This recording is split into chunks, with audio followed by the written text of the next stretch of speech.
Bonjour à tous, bienvenue sur cette nouvelle vidéo avec un nouveau format.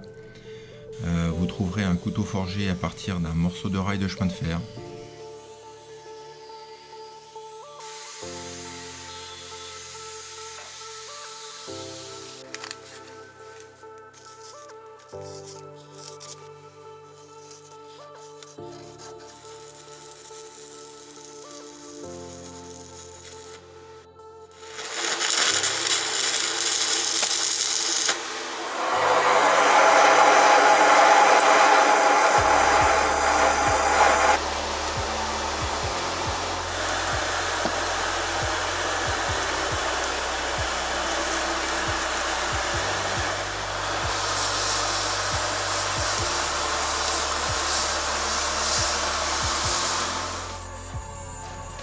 La presse est issue d'une fendeuse à bois de 16 tonnes en 220 volts.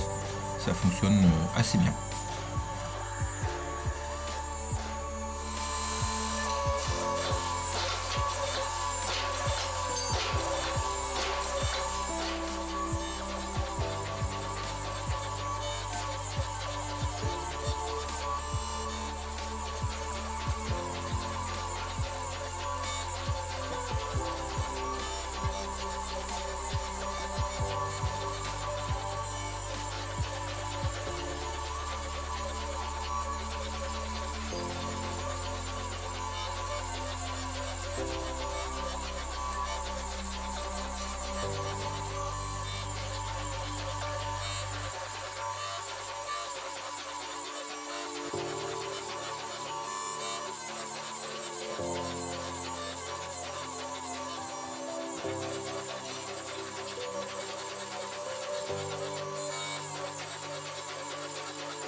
Par rapport à mon projet, il me fallait un petit peu plus de largeur, donc reprise de la largeur au marteau.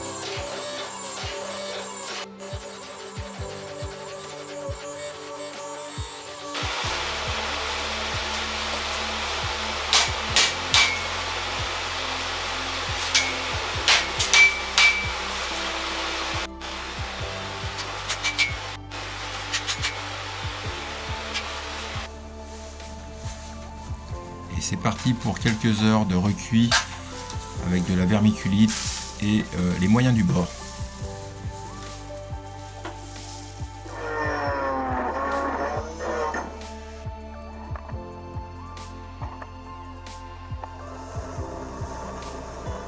Ici on commence à rentrer dans le vif du sujet, le nettoyage de la lame et surtout de la calamine. Donc j'utilise de vieilles bandes usagées avec des gros grains.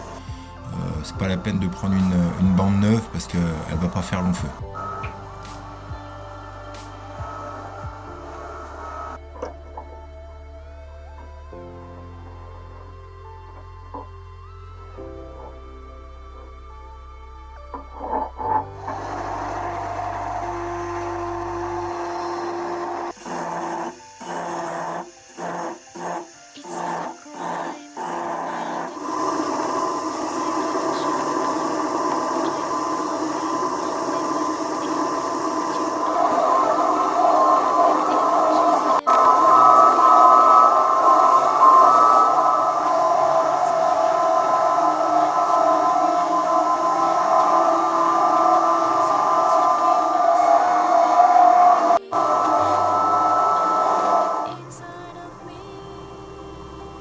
La lame commence à prendre une forme sympathique.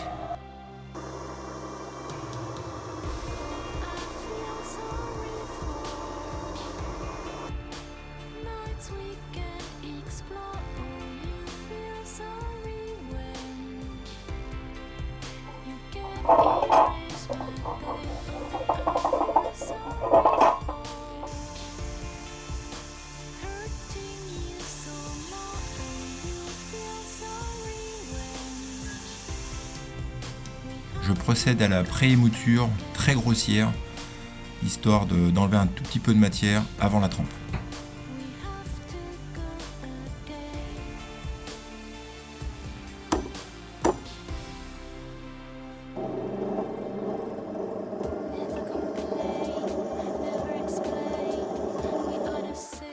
J'utilise un vernis Condursal pour couteau inox et acier carbone. Ça permet d'avoir moins de calamine et plus de facilité au ponçage après la trempe.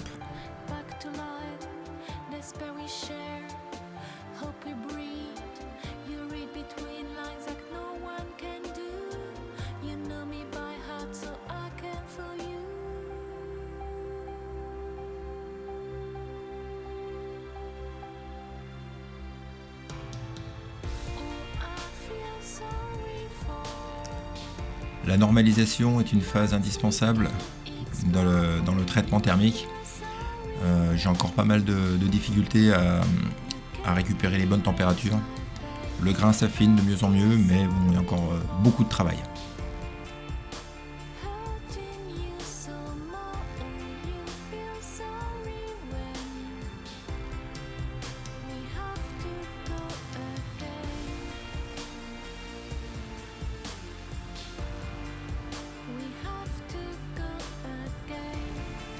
La trempe du couteau me permet d'avoir aux alentours de 62 HRC en sortie de trempe. Après le revenu, je redescends aux alentours de 58-60 d'HRC. Donc ça permet d'avoir un tranchant qui tient à peu près la route dans le temps et une bonne résilience.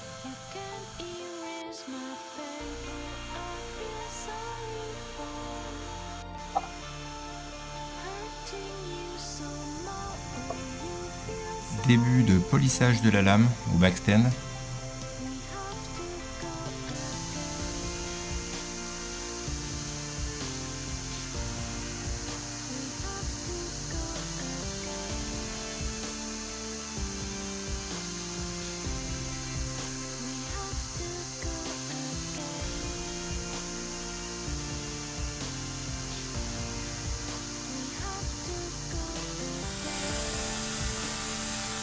C'est parti pour de très longues heures de polissage et de ponçage. J'utilise une ponceuse excentrique avec des grains de plus en plus fins.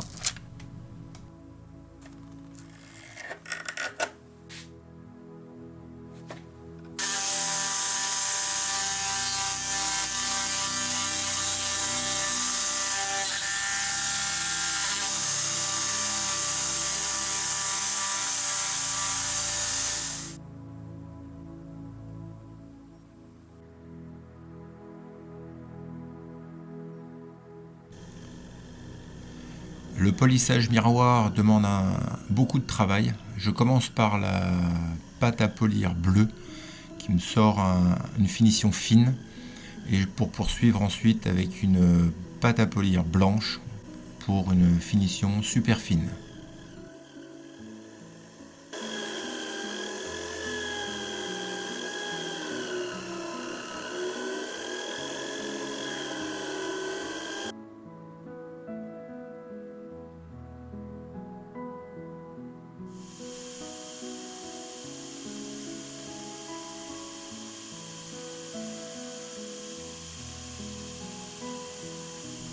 C'est parti pour le travail de l'émouture, une émouture creuse qui fait partie de l'angle primaire d'affûtage. Pendant que la pince est installée, je prépare l'angle secondaire qui me facilitera l'affûtage à la pierre une fois tout installé et le couteau fini.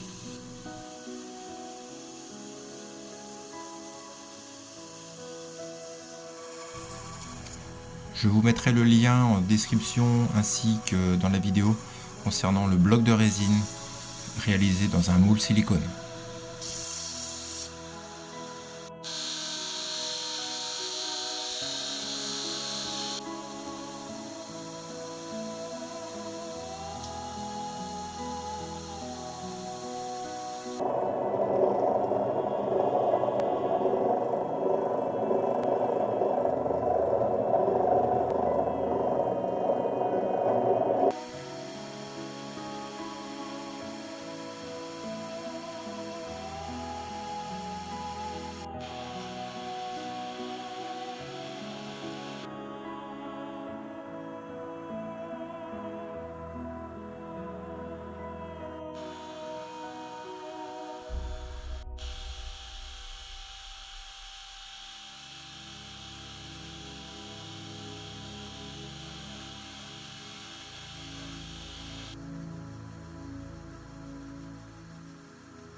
Le manche constitue une étape importante lors de la réalisation d'un couteau et ça prend énormément de temps.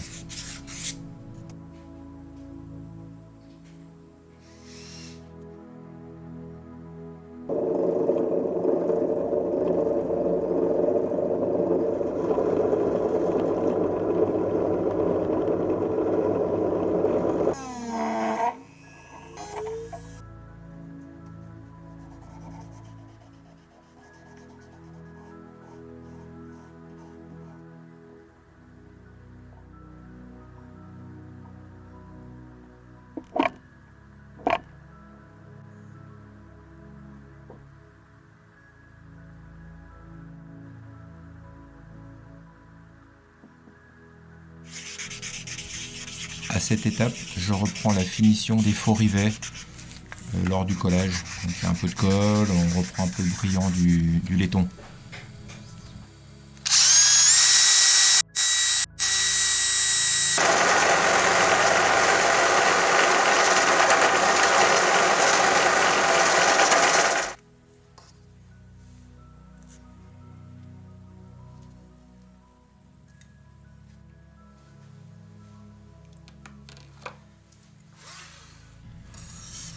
L'affûtage est fait sur des pierres japonaises à eau, avec un gabarit pour maintenir un angle quasi parfait.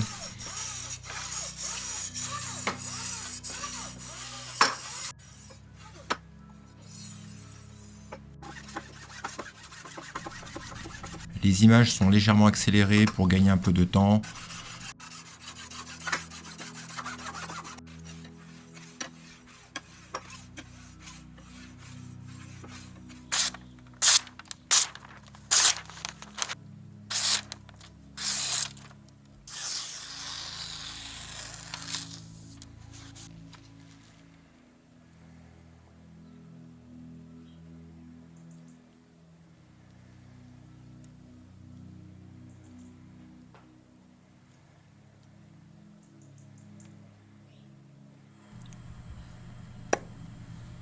Crash test sur des morceaux de bois différents, de textures différentes, pour voir la résistance du couteau et surtout du fil.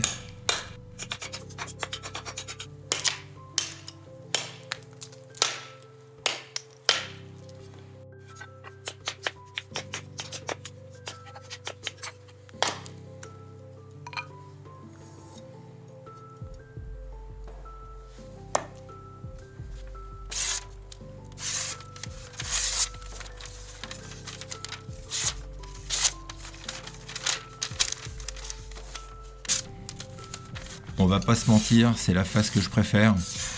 Le couteau a bossé sur du bois, le couteau coupe encore, le fil n'a pas bougé, juste un peu de résine sur les moutures creuses, que d'ailleurs je vais avoir du mal à enlever par la suite. Mais bon, c'est un couteau qui fonctionne.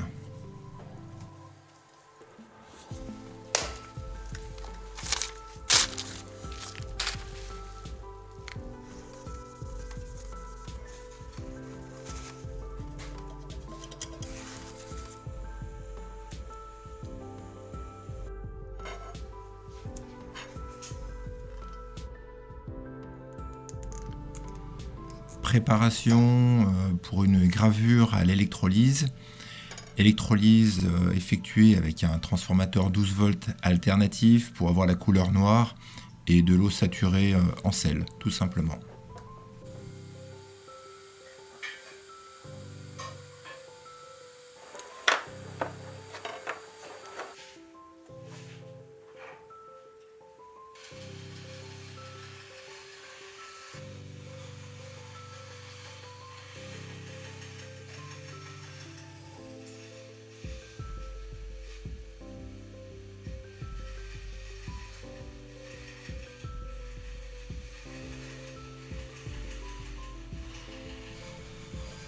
Pour information, l'adhésif a été découpé au laser de type laser piqueur. Le dessin est assez fin, la gravure est assez fine et du coup ça ressort plutôt pas mal.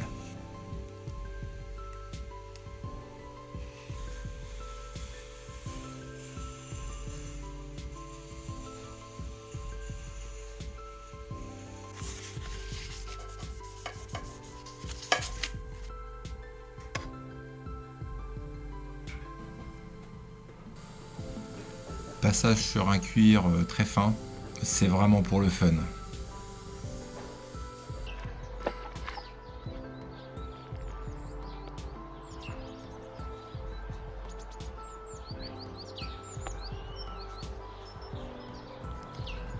Allez, petit délire pour finir.